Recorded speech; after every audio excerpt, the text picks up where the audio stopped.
नमस्कार दोस्तों, मैं प्रदीप सिंह आप सभी का ज़िंदगी तेरा शुक्रिया में स्वागत करता हूं। दोस्तों, आज की कहानी कुछ विशेष सबक लिए हुए है अपने अंदर। इस कहानी को मेरा बस इतना ही निवेदन है, मैं इसमें ज़्यादा भूमिका नहीं बनाऊंगा। सिर्फ और सिर्फ एक निवेदन है कि बड़े ध्यान से इस कहानी को सुनिएगा और शुरू से अंत तक नॉन स्टॉप सुनते रहिएगा। कहानी का शीर्षक है सच्ची शिक्षा का अर्थ। यह बात तब की है जब कौरव और पांडव गुरुकुल में शिक्षा प्राप्त करने गए हुए थे। छात्रों के बीच गहरी प्रतिस्पर्धा का माहौल था। हर कोई आश्रम में पढ़ाए जाने वाले सभी विषयों में सर्वश्रेष्ठ बनना चाहता था। वे चाहते थे कि उनके गुरु उनकी प्रशंसा करें। वे कड़ी मेहनत से पढ़ाई कर रहे थे और गुरु अपने विद्यार्थियों से प्रसन्न थे। एक दिन गर्मियों के दिनों में गुरु द्रोणाचार्य को किसी काम के लिए दूसरे शहर जाना पड़ा। उनका कई दिनों तक आश्रम से दूर रहने का कार्यक्रम था।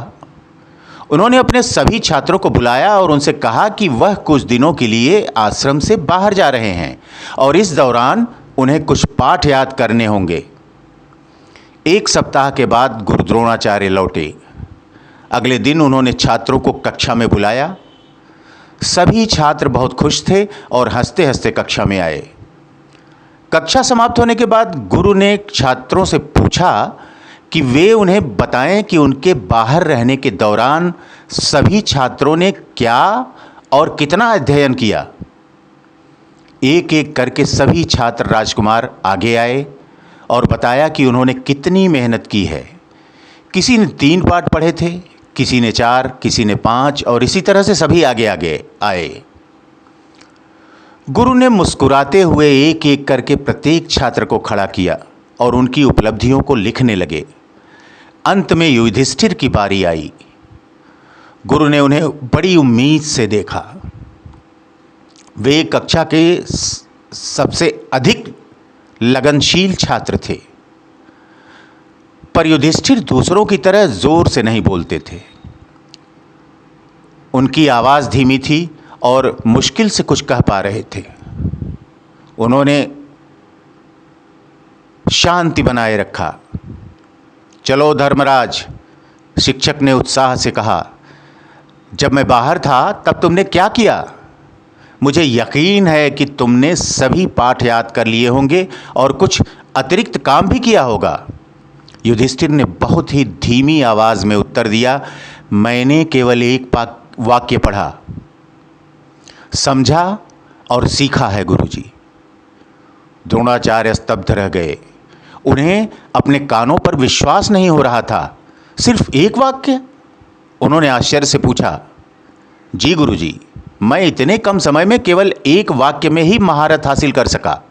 युधिष्ठिर ने दोहराया। युधिष्ठिर को क्या हुआ है? उन्होंने पूरा सप्ताह सिर्फ एक वाक्य सीखने में ही क्यों लगा दिया? युधिष्ठिर अन्य सभी विद्यार्थियों से वरिष्ठ थे और उन्हें औरों से अधिक मेहनत करनी चाहिए थी। द्रोणाचार्य को उनसे दूसरों के लिए एक उदाहरण प्रस्तुत करने की अपेक्षा थी, लेकिन वे बहुत ही आत्मविश्वास से कह रहे थे कि गुरुजी, आपके द्वारा निर्धारित कार्य को पूरा करने के लिए एक सप्ताह पर्याप्त नहीं है। गुरु द्रोणाचार्य बहुत ही हैरान थे। उन्हें अपने शिष्यों को डांटना पसंद नहीं था। वह कभी भी गलत और अनुचित आचरण को बढ़ावा नहीं देते थे। छात्र भी उन्हें पसंद करते थे। वे हमेशा उनकी बात मानते थे, लेकिन अब उनके माथे पर चिंता की लकीरें थीं। सभी को उम्मीद थी कि गुरुजी युधिष्ठिर से बहुत नाराज होंगे। वे जानते थे कि अपने आलस्य के लिए युधिष्ठिर को डांट पड़ेगी। छात्र अब आपस में कानाफूसी कर रहे थे। क्या गुरुजी युधिष्ठिर को दंड देंगे? वे उन्हें कैसे दंडित करेंगे?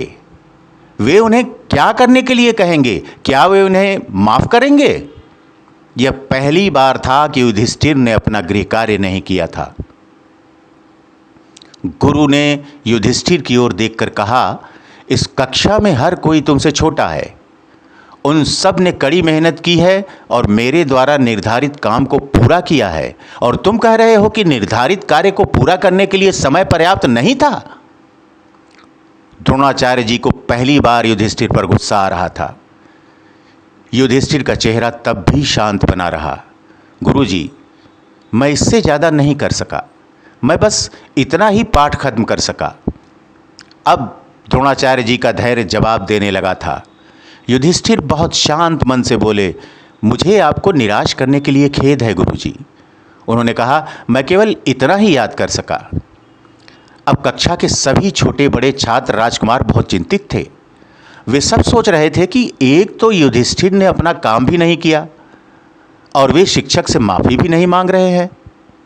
वे निश्चित रूप से बहुत परेशानी में ये पड़ जाएंगे।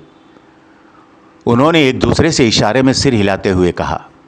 द्रोणाचार्य जी अब और अपने आप को नियंत्रित नहीं कर पाए। उन्होंने गुस्से में कहा, मैं तुम्हारी अवज्ञा के लिए तुम्हें दंड देने जा रहा हूं। फिर से युधिष्ठिर ने शांत और धीमी आवाज में कहा, मुझे आपको निराश करने के लिए खेद है गुरुजी, पर मैं इतना ही पढ़ सका। पूरी कक्षा हैरान थी। वे सभी युधिष्ठिर को पसंद करते थे। वे सब अपने गुरु को भी पसंद करते थे। वे सब सोचने लगे कि युधिष्ठिर ने माफ़ी क्यों नहीं मांगी। गुरुजी उन्हें माफ़ कर देते। वे अब भी उस पाठ को याद करने का काम कर सकते थे और हम सभी उनकी मदद भी कर देते। एक बार फिर सभी खुश हो जाते। लेकिन गुरु उन्हें जितना डांट रहे थे, वे उतना ही शांत होकर अपनी बात समझाने की कोशिश कर रहे थे। अचानक गुरु को लगा कि कुछ ठीक नहीं है। शायद युधिष्ठिर ने कुछ बहुत ही असामान्य काम किया है, इसलिए डांटने पर भी वह शांत है। वह वाक्य क्या है जो तुमने सीखा? गुरु ने पूछा। युधिष्ठिर ने अपनी पुस्तक निकाली और वाक्य दिखाया, अपने क्रोध पर नियंत्रण रखें। एक ही क्षण में गुरु और सभी शिष्य समझ गए कि युधिष्ठिर ने न सिर्फ उस वाक्य को पढ़ा है, वह सीखा है, बल्कि उसे अपने जीवन में उतारने का भी अभ्यास किया है। उन्हें अपने क्रोध पर काबू पाने में 7 दिन लगे। युधिष्ठिर कितने बुद्धिमान थे, यह जानकर गुरु द्रोणाचार्य की आंखों में आंसू आ गए। उन्होंने रूंधे हुए गले से युधिष्ठिर को अपने गले से लगाकर बोले, वत्स, मुझे तुम्हारे प्रति कठोर होने के लिए क्षमा करना। आज तुमने मुझे सिखाया है कि पाठ कैसे पढ़ना चाहिए। अगर सब तुम जैसे हो जाएं तो स्वर्ग धरती पर उतर आए। जी हाँ दोस्तों, एक समय में एक ही लक्ष्य रखने और एक ही कार्य करने से हम अपने आंतरिक संसाधनों का प्रयोग सर्वोत्तम तरीके से करके जीवन में बहुत आगे बढ़ सकते हैं। तो दोस्तों, आज की कहानी बस इतनी ही। यदि कहानी आप सभी को पसंद आई हो तो प्लीज़ मेरे इस चैनल ज़िंदगी तेरा शुक्रिया को लाइक, सब्सक्राइब और शेयर करना ना भूलिएगा। साथ ही साथ आप सभी अपना आशीर्वाद बनाए रखिए और आशीर्वाद बढ़ाते रहें, और लोगों से हमारे इस चैनल को सब्सक्राइब करने के लिए कहें, क्योंकि इस चैनल पर आप निसंकोच अपने पूरे परिवार के साथ बैठ करके हर कहानी को सुन सकते हैं।